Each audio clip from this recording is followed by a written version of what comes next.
involved in another great grudge fight series, and that was between Tony Zale and Rocky Graziano. These were two guys who truly didn't care much for each other within the confines of an 18-foot square ring, and they really had at each other in all three of their fights. Every one was a war. June 10th, 1948. 26-year-old middleweight champion Rocky Graziano was favored in his heralded rubber match with 34-year-old Tony Zale. Each fighter had scored 6-round knockouts in their first two meetings.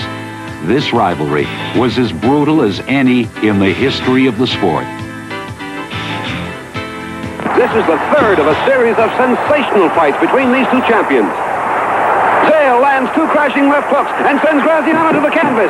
This is typical of their two previous meetings. In that first fight, after taking a tremendous beating, champion Zale gathered himself and, in an unbelievable comeback, knocked out Rocky in the 6th round. But 10 months later, in their second fight, it was Zale who won the first 5 rounds handily. But suddenly, challenger Graziano came on with a tremendous attack to capture the middleweight championship of the world when the referee stepped in and stopped the fight. Round 2 was fairly even. Here going into round 3, the challenger Tony Zale seems like he has recaptured his youth, landing all types of smashing punches. He corners Graziano on the ropes, pounding away with both hands. He lands murderous combinations and gets Graziano in real trouble.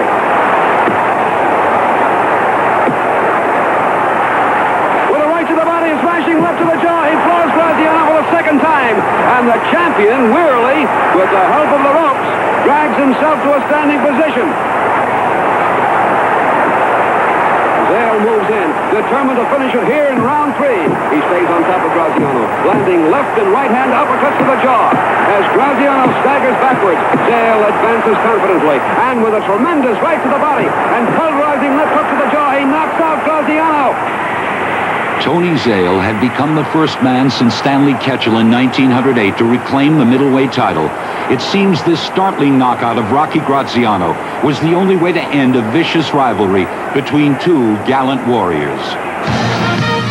2 years later, two featherweight champions, Willie Pep and Sandy Sadler, were involved in their own grueling confrontations.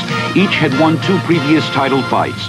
And on September 8, 1950, over 38,000 fans arrived at Yankee Stadium in anticipation of yet another classic brawl. Champion Willie Pep is wearing black trunks. Here in round 3, Sadler has been tearing after Pep, which is the same tactic he used in their first 2 meetings, which the two men split.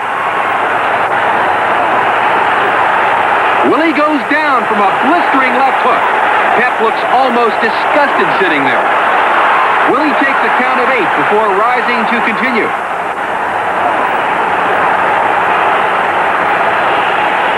Sadler moves in after Pep. Here in round 7, Sadler continues to press Pep all over the ring. Pep's been boxing brilliantly, but Willie is definitely getting worn down from Sadler's battering. Pep was unable to answer the bell for the 8th round, claiming something snapped in his left shoulder. After post-fight x-rays failed to show an injury, Sandy Sadler felt Willie was depriving him of a just victory. 1 year later, on September 26, 1951, Willie Pep and Sandy Sadler had their last chance to settle their controversy. Many people felt Willie Pep was now an aging 29-year-old as he attempted to become the division's first 3-time champion. Now watch the referee go down. Willie Pep in black is worn for wrestling tactics.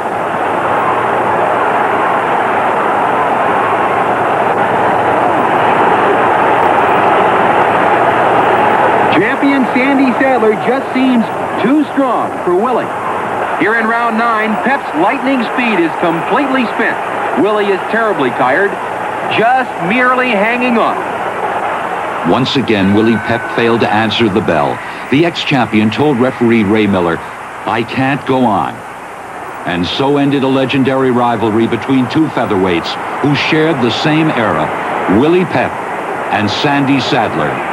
After that fight, Sandy Sadler was suspended and Willie Pep had his boxing license lifted for dirty tactics in the ring. Larry, I would have to say that Pep and Sadler might epitomize exactly what the subject of this show is. They didn't like each other, that's for sure. And that came down to, I think, a matter of styles and perhaps the personality that fitted the styles. Willie Pep was a master boxer. He was a diminutive, Muhammad Ali, moving much faster than Ali. Sadler was a tall, roughhouse brawler, and he was trying to slow Pep down. And every time they fought, it got rougher and rougher and rougher, and Pep showed that he had been a champion because he had that kind of roughness deep within him. He just didn't have to exhibit it before. During that time that Pep and Sadler were banging each other around, a guy who many said was the greatest